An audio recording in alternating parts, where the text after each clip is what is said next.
다음 전쟁 준비하는 거죠. 러시아가 뭔가 다른 우크라이나전 끝나도 뭘 할 것 같은데라는 생각들 지금 많이 하고 있고, 유해 국방차관이 KF-21 시제기에 탔다라는 건 일단 이런 거예요. 특히 이제 우리나라에서 많이 사갈 것 같아요. 한국형 전술 지대지 미사일을 KF-21에 달려고 그래요. 무장을 다 국산화 해버리면 우리 정부만 오케이 하면 어디든 팔 수 있는 그런 전투가 되는 거죠.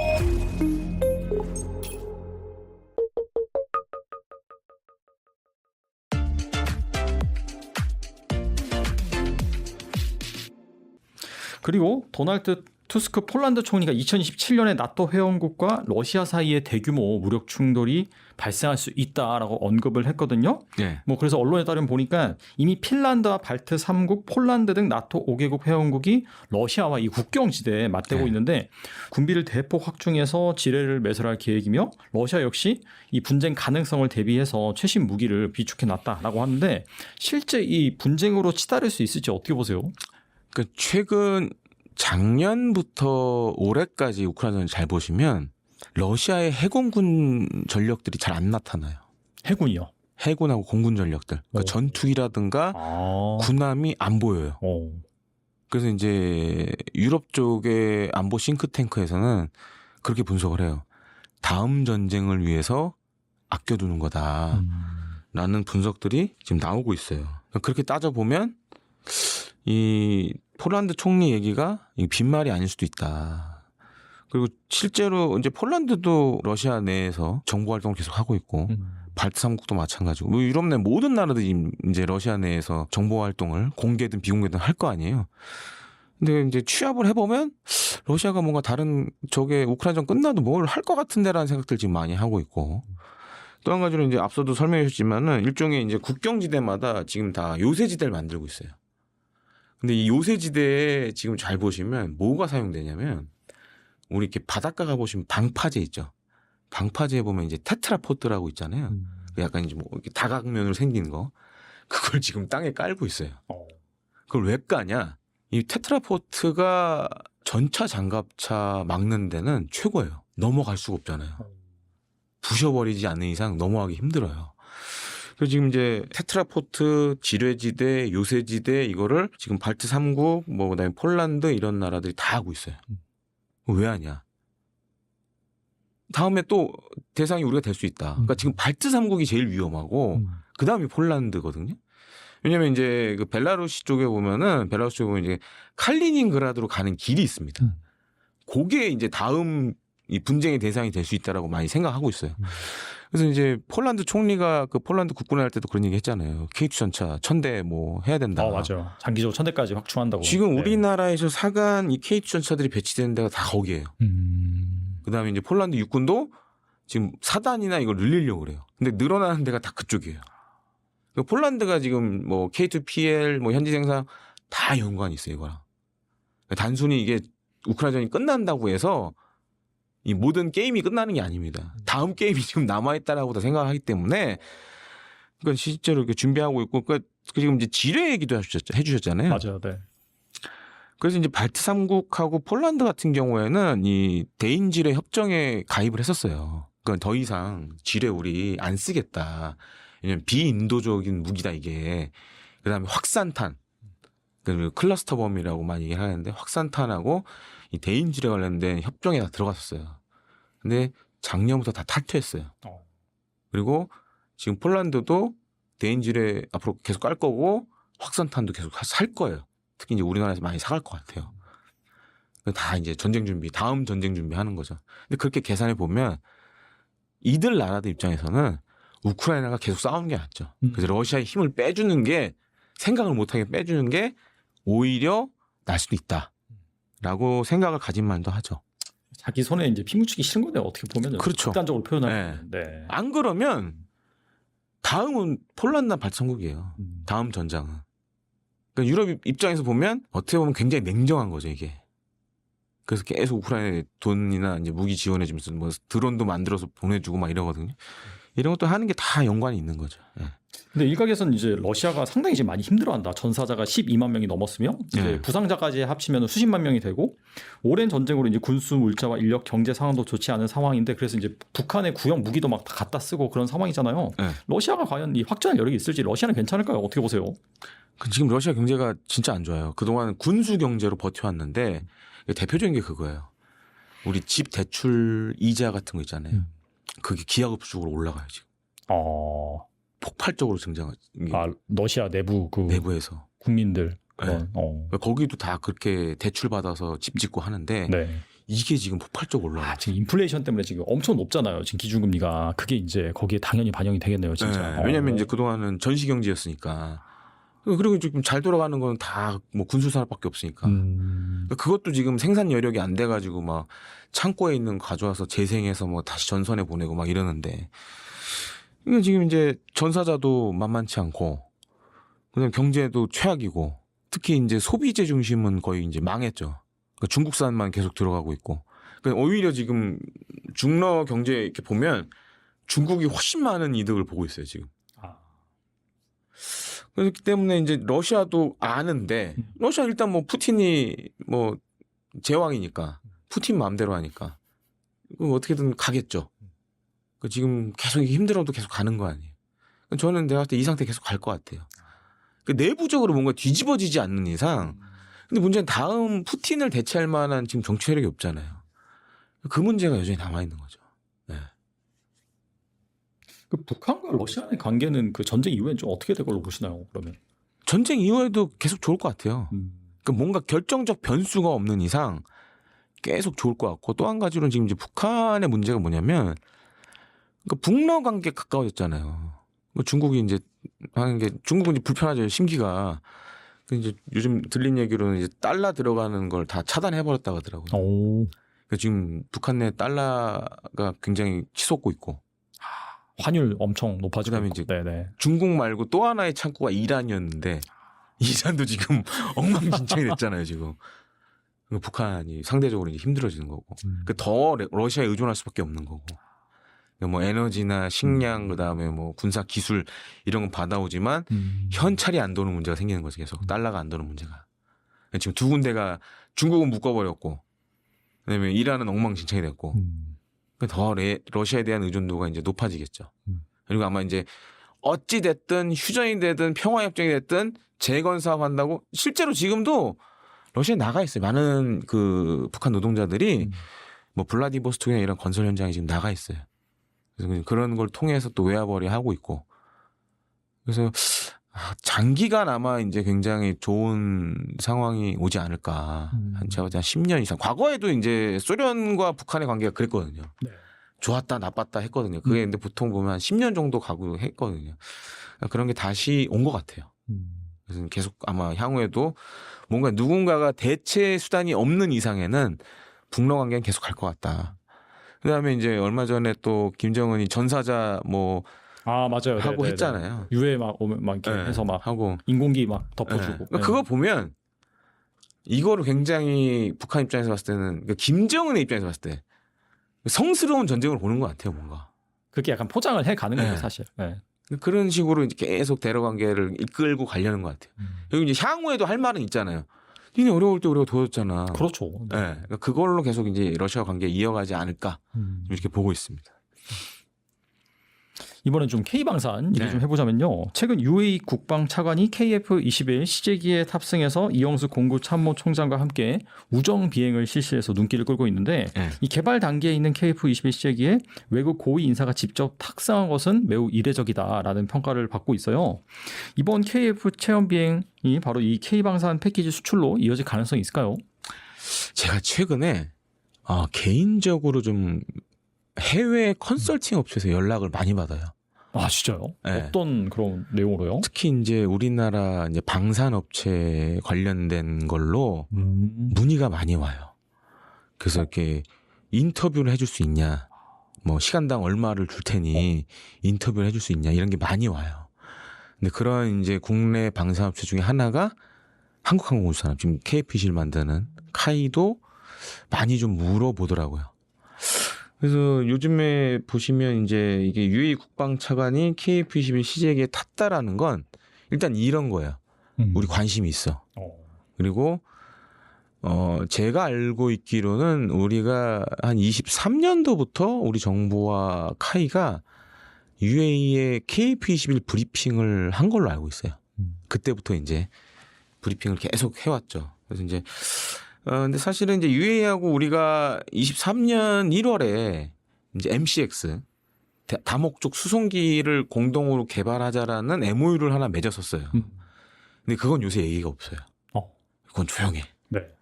잘 뭐 좀 안 들어가는 것 같아요. 잘 안 들어가는데 대신에 KF21에는 관심이 많아요 지금. 그럼 왜 UAE는 KF21에 관심이 많을까? 이유가 있습니다. 지금 이제 UAE 공군의 이제 주 전력 중에 하나가 미국에서 들여온 이제 F-16 블록 60이라는 기종이 있는데 이게 한 2030년 중반 정도 되면 이제 슬슬 교체를 해야 돼요. 근데 보통 전투기 뭐 국내든 해외든 똑같습니다. 전투기를 이제 구매를 하기 한 15년 전에 미리 시작을 해요. 그러니까 소요를 제기를 하고 그다음에 이제 한 번씩 알아봐요. 다 알아봐요. 근데 제가 볼 때 지금 이제 UAE가 약간 그런 단계에 있는 것 같아요. 소요 제기를 좀 준비를 하고 있고 해외 기종 관련돼서 이제 후보 기종들 이제 보는 것 같아요. 그리고 이제 KF-11 같은 경우에는 UAE 입장에서 봤을 때 일단 이제 가성비 나쁘지 않고. 그렇죠. 지금 이제 공중전만 하는 KF-21 블록 1이 대당 가격이 제가 볼 때 한 1,000억 정도 될 것 같은데 1,000억 원 아니면 뭐 900억, 1,000억 사이 이렇게 좀 추정이 되는데 블록 2는 이제 좀 비싸질 거예요. 그래도 한 1,100억, 뭐 200억 이렇게 한다고 이제 예상치입니다. 그래도 유럽 파이터 뭐 타이푼이나 라팔보다는 싸. 그리고 UAE가 좀 할 수 있는 여지들이 좀 있어요. 그래서 이제 뭐 전에 이제 폴란드 PGZ도 23년도에 이제 그때 와서 그런 얘기가 있었어요. 이제 좀 우리 KF-12 블록 2에 좀 같이 들어올 생각이 없냐. 그리고 최근에 또 폴란드 공군 참모총장이 또 와서 또 탔잖아요. 맞아요. 네. 지금 이제 폴란드 공군도 전투기 사업이 있어요. 32대 정도 새로 사야 되는 사업이 있어요. 그러니까 우리 지금 K 방산으로 뭐 K2, K9 자주포 그다음에 뭐 F-50 사고 처음 샀지만 지금 지상군도 늘려야 되지만 공군도 늘려야 돼요. 지상군을 지원해야 되는 만큼 공군도 늘어나야 되기 때문에. 그래서 지금 이제 32대 소요가 있다라는 거는 23년도부터 확인이 됐어요. 폴란드 공군 참모총장이 와서 탔다라는 건 관심이 있다. 후보 기종 중에 하나다라고 생각하시면 될 것 같아요. 그러니까 지금 UAE나 폴란드나 잠재적인 후보 기종 안에 KF-21은 들어가 있다. 다만 이제 지금 블록 1은 사실 해외 시장에서 경쟁력이 있다라고 보기엔 어려워요. 공중전 하나밖에 안 되니까. 근데 경쟁 기종들은 뭐 공대공, 공대지, 공대함, 정찰 뭐 이런 거 다 하니까. 그래서 이제 블록 2가 사실은 핵심이다. 그래서 지금 이제 카이나 우리 정부 입장에서도 바라는 게 뭐냐면 이제 블록 2 개발이 본격화가 됩니다. 좀 들어와라. 들어와서 좀 투자 좀 하시고 살 때 좀 사가라. 약간 이런 전략을 갖고 있어요. 그래서 와서 지금 탄 것도 좀 그렇게 좀 어필을 하는 걸로 이렇게 보여집니다. 문의가 또 오고 그런 식으로 진행이 되다 보면은 UAE 그 국방 차관뿐만 아니라 다른 나라의 고위급 인사도 와서 또 탈 수도 있는 그런 이벤트가 발생할 수도 있겠네요. 진짜. 그러니까 지금 어떻게 보면 시제기 단계에서 사실 태우는 거는 좀 리스크가 있거든요. 그럼에도 불구하고 이렇게 타는 사람도 좀 불안할 수도 있고 타라고 권유하는 사람도 불안할 수가 있는데 그렇잖아요. 이게 뭐 양산된 게 아니니까 자동차도 막 비유하면 이제 그야말로 프로타입인데 그렇죠. 거기 이제 타는 게 사고 날 수도 있는 거 아니야? 이제 근데 사실 이제 KF-21이 시제기임에도 불구하고 어느 정도 성숙이 돼 있다. 믿음이 있으니까 타는 거죠. 그런 점들도 있고 다만 이제 이 UAE는 이 중동 국가들은 그 축구 좋아하시는 분 아실 거예요. 침대 축구 하잖아요. 무기 살 때도 그래요. 그러니까 이제 우리 천공2 UAE 수출되는데 정확히 10년 걸렸어요. 세일즈 한 데만 10년 걸렸어요. 이제 많은 분들이 좀 오해를 하시면 안 되는 게 이게 탔다고 해서 얘네들이 바로 사는 건 아니다. 한 얘네들 굉장히 오래 봐요. 그러니까 옛날에 우리가 T-50을 이제 UAE 수출하려고 했는데 그때도 뭐 T-50이 UAE까지 날아가고 뭐 그 두바이도 막 상공에서 비행하고 했는데 안 샀어요, 결국에는. 그래서 중동은 정말 그 뭐 그렇잖아요. 인샬라 이러잖아요. 정말 오래 기다려봐야 돼요. 네. 근데 다만 긍정적으로 볼 거는 어쩌면 10년 뒤엔 얘네가 살 수도 있다. 네. 그런 측면에서는 타보고 하는 건 굉장히 중요하다. 그리고 KF-12 블록 2에 좀 이렇게 개발 투자도 할 가능성도 좀 있고 만약에 산다 그러면 선행 투자를 좀 할 수도 있고 그런 점은 긍정적으로 보여집니다. 블록 2나 뭐 그 단계에서 살 수도 있겠네요. 그렇게 되면 진짜. 그 블록 2가 빨리 공군의 전력화가 돼야 한 수출 시장이 경쟁력이 있어요. 네. 그리고 KF-21의 핵심 무장으로 개발 중인 장거리 공대지 유도탄인 천룡이 최근 첫 비행 중 안전 분리 시험에 이제 성공했습니다. 사거리 500km 이상 스텔스 설계, 램제트 추진 등 첨단 기술이 적용된 예정인데 기존의 독일제 타우러스와 비교했을 때 어떤 부분에서 좀 차별화된 경쟁력이 있을까요? 그러니까 우리나라에서는 막 타우러스가 거의 전지전능한 무기로 약간 뻥튀기 돼서 소개가 됐는데 사실은 그렇지 않아요. 그 타우러스가 몇 가지 단점이 있어요. 그러니까 첫 번째 단점이 뭐냐면 보통 이제 전투기에 장착돼서 이제 써야 되잖아요. 그렇죠. 네. 그러니까 장착되기 전에 연료를 넣어줘야 돼요. 그러니까 이 터보팬 엔진을 쓰는데 그러니까 사실 비행체입니다. 이게 순항미사일이라는 게. 그러니까 이제 타우러스 문제가 장착하기 전에 연료를 넣어줘야 되는 문제가 있었고 또 한 가지로는 지금 방식이 옛날 방식이에요. 그러니까 요즘 이제 나오는 이제 장거리 공대지 유도탄들은 기본적으로 미사일 외형을 스텔스화 시킵니다. 그래서 적의 레이더에 잡힐 확률을 확 줄여버려요. 근데 이제 타우러스는 그렇게 만든 미사일이 아니다 보니까 적어도 침투 비행을 해야 돼요. 그러니까 막 산을 타고 아니면 산을 우회하거나 막 낮은 고도로 이렇게 날아가야 돼요. 근데 그거를 사전에 다 입력을 해줘야 돼요. 아, 이게 완전히 그냥 룰 베이스 방식이구나. 그러니까 준비하는데 시간이 많이 걸려요. 그러니까 그런 문제가 있는데 네. 우리나라가 만든 지금 이제 국가연에서는 천룡이라고 부르고 방위사업청에서는 장거리 공대지 유도탄 2차 사업이라고 부릅니다. 그래서 장공지 2라고 많이 불러요. 이거 같은 경우에는 일단은 이제 사거리는 뭐 500km 이상 되고 가장 중요한 거는 연료를 갖고 있어요. 그러니까 연료를 보관하는 형태예요. 그냥 전투기에 달기만 하면 돼요. 그리고 이건 추정이지만 이제 스텔스 설계가 완벽하게 돼 있기 때문에 굳이 이렇게 막 사전에 입력하고 할 필요 없어요. 그냥 좌표만 집어넣어주고 각도만 진입하는 각도만 넣어주면 자기가 알아서 가서 이제 터지는. 그리고 우리나라가 이제 사실 이제 벙커버스터 기능 요거는 세계적 수준을 자랑합니다. 그러니까 지금 뭐 작년에 나왔던 현무5는 뭐 세계 최대의 벙커버스터 탄도미사일이고 뭐 전술지대지 미사일 이런 것도 다 벙커버스터 기능이 있고.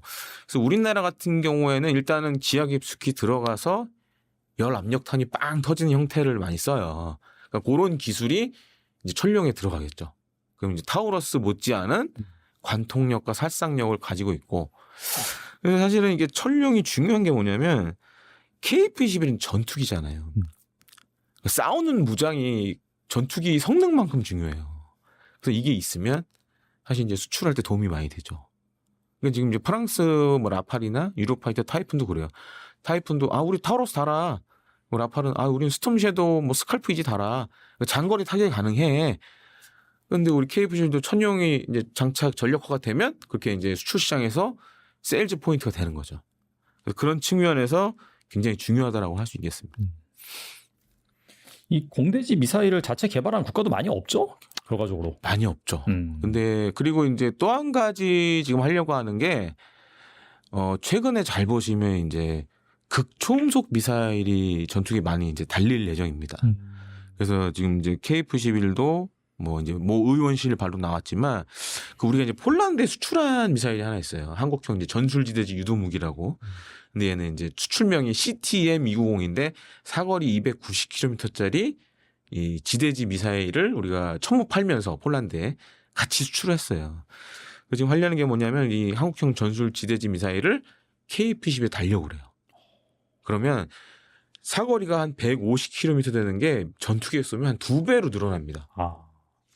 늘어나고 또 한 가지로는 높은 고도에서 쏘잖아요. 그럼 낙하할 때 마하 5 이상으로 떨어져요. 그냥 초음속이 아니 극초음속이네. 네, 극초음속에 가까운 속도로 떨어지기 때문에 이제 요것도 KF-21에 하려고 그래요. 그러니까 KF-21이 이제 블록 2가 나와서 이제 수출을 하려고 그럴 때 중요한 게 뭐냐면 무장이에요, 무장. 그래서 이제 무장을 어떤 걸 많이 다냐. 그리고 지금 이제 KF-21의 또 한 가지 문제가 공대공 이제 전투기 잡는 무장들이 다 해외 거예요. 유럽 거. 근데 무장도 이렇게 만약에 우리나라가 KF-21 팔 때 이런 거 다 그 나라 수출 승인 받아야 돼요. 근데 만약에 이제 무장을 다 국산화 해버리면 그런 일을 이제 필요가 없는 거죠. 그만큼 이제 우리 정부만 오케이 하면 어디든 팔 수 있는 그런 전투가 되는 거죠. 아무튼 이 KF-21의 무궁무진한 발전을 좀 기억해 보면서